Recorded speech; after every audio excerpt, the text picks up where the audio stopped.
should we get a smart car now? Now No. that we have an HDT, that seems like the thing to do. No. Get a smart car, or get an HDT, get a smart car. No smart cars.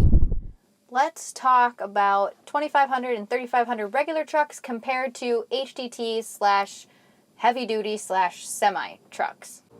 As a lot of you know, we have just recently switched from our 3500 Ram to our 379 Peterbilt, but the specs on each of those are. We went from a 2015 Ram 3500 Mega Cab long box dually with the ASIN and the HO Cummins to this 2007 379 Peterbilt with a C15 and a 10-speed manual. Let's talk about the main differences between the two. Since I basically know nothing about the trucks themselves, I'm just going on comfort and like how convenient it is to have. I think it's more comfortable than the Ram. Like the seats themselves are, because they're air ride seats, and obviously having just a regular pickup truck is easier to take into town and like do errands and groceries and laundry and like whatever else, rather than taking the whole big semi into town.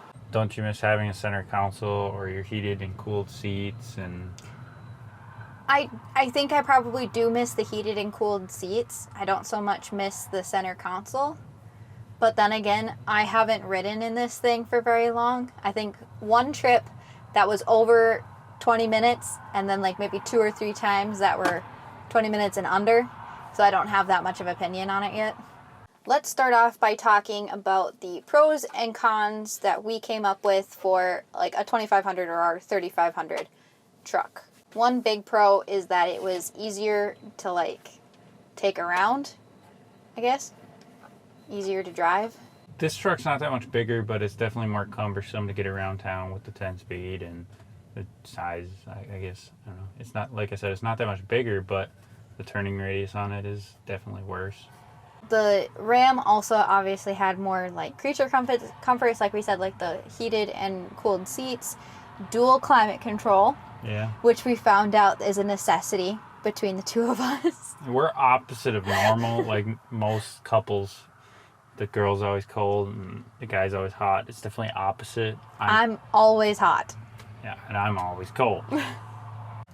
Some cons that we had with the regular pickup truck was mostly the bed clearance, honestly. We were pulling into like campsites and stuff, like the camper would come really close to the bed. It definitely limited us to where we could get the camper.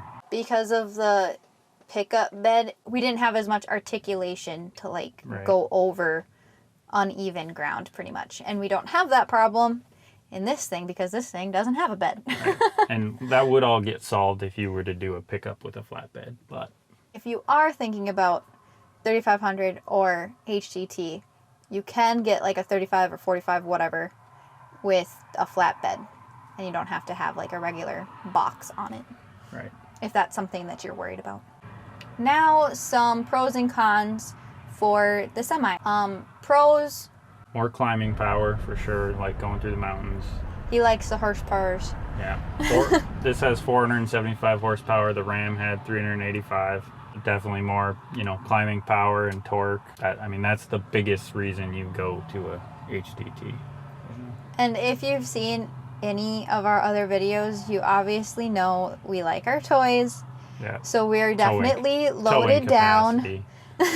We need more towing capacity than the average person. Yeah, we were legal on our other truck. We were under gross combined vehicle weight rating and all that. But we didn't want to have the pedal to the floor going up a hill. We felt bad for the truck. We were pushing the limits. So if we had not had the transfer tank in the Ram, how long would we have gone? There would have definitely been some times where we were stuck in the middle of nowhere because we ran out of fuel. Yeah. For sure. Because what size tank did our truck have anyway? Like 26 gallons? So the Ram had, it was either 26 or 28 gallons of fuel. It was not much, not enough. Especially when you're getting like 6 miles to the gallon. On the truck tank, you could make it about 200 miles. Because that was so bad, we added a 45-gallon auxiliary tank, and we were able to have, roughly 75 gallons of usable fuel. We have 200 gallons of fuel we can hold on the semi. It definitely makes it nice for finding a good deal on fuel and then filling up and not having to worry if we're going to run out in the middle of nowhere. Right. So right now, like, we filled up with fuel in Arizona, and say we wanted to go to California and not pay $6 a gallon for fuel, we can go there and have enough fuel to come back without paying California fuel prices. Yep, pretty much. In this thing, we get about 9 empty, and in the Ram, we were lucky to get like 11 or 12 empty. So with the Peterbilt, we get about 7 towing anyways. So it's not any worse on mileage towing. If you're going to get towing mileage on a semi, or if you're going to get towing mileage, never mind. I don't know what I'm trying to say. If you're going to get semi-towing mileage with a pickup, just get a semi anyway? Just get a semi anyway. That's what I was trying to say. There's also a lot of room in here, as you can't probably tell. Yeah, I mean, but it's pretty spacious in here. Yeah. So there's a sleeper back here, which kind of comes in handy. So the couple of times that I've actually ridden in here, I've definitely been back there editing videos. And like we said before, like, I think the seats are more comfortable because they're the air seats. But what do you have to say, like, about the interior wise? I think the seats are definitely more comfortable in here. I mean, they're nice, you know, air ride seats with all the adjustabilities. How do you like the air seats, babe? It's fun. It's like a roller coaster.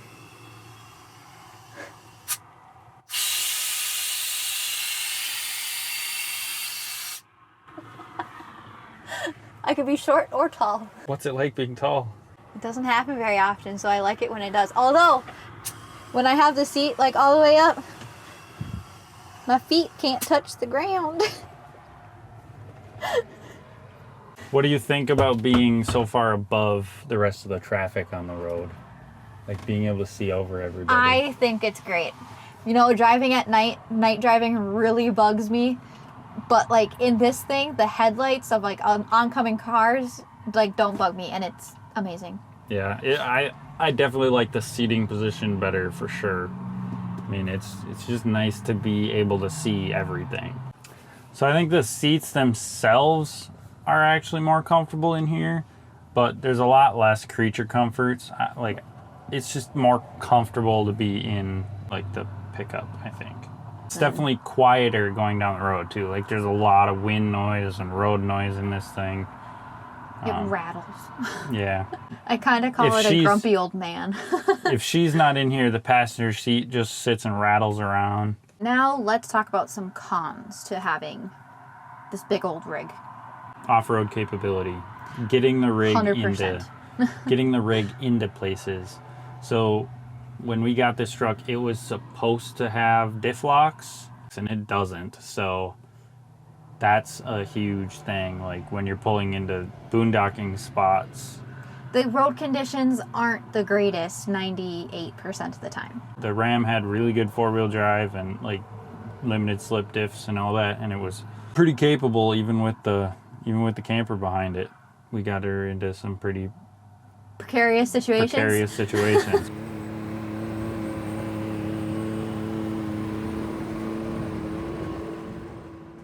We won't be doing that with this thing. Nope.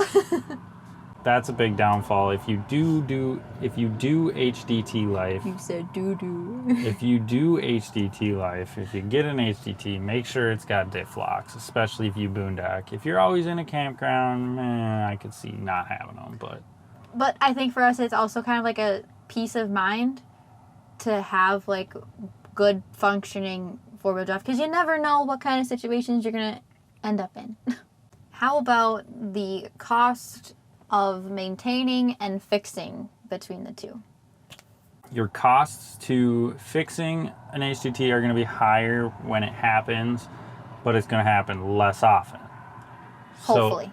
So it's kind of apples to oranges, but you know, it should fairly well even out. I mean, if not, you know, be a little cheaper with the HDT in the long run, because you're not working the truck as hard as it was designed to be worked. You know, when you're at gross combined vehicle weight rating of a pickup, you're at its capacity all the time, like we were.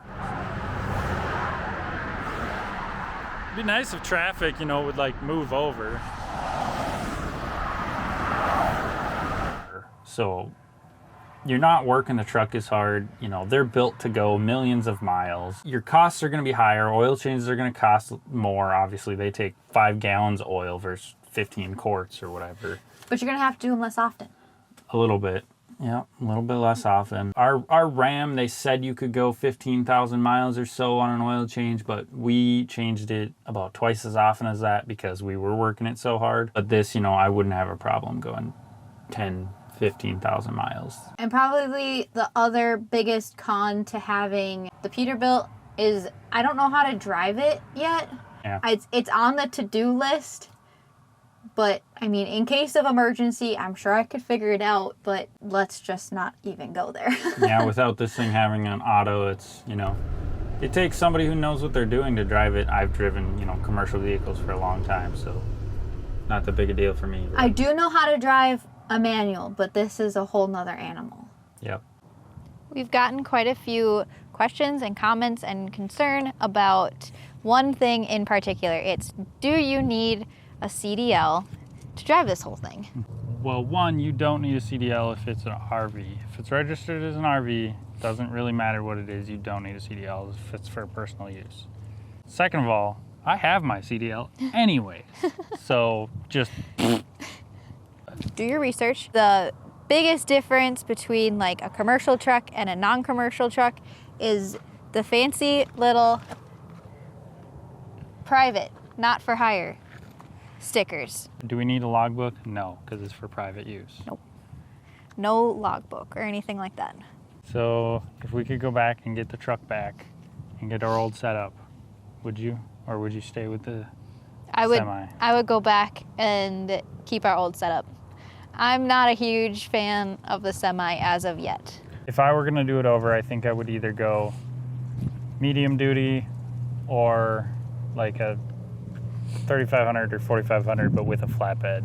This is just our personal opinion on the whole 3500 versus HDT. So it could be different for everybody and it depends on what their setup is. Don't forget to hit that like button down there and then subscribe to our channel if you like what you see.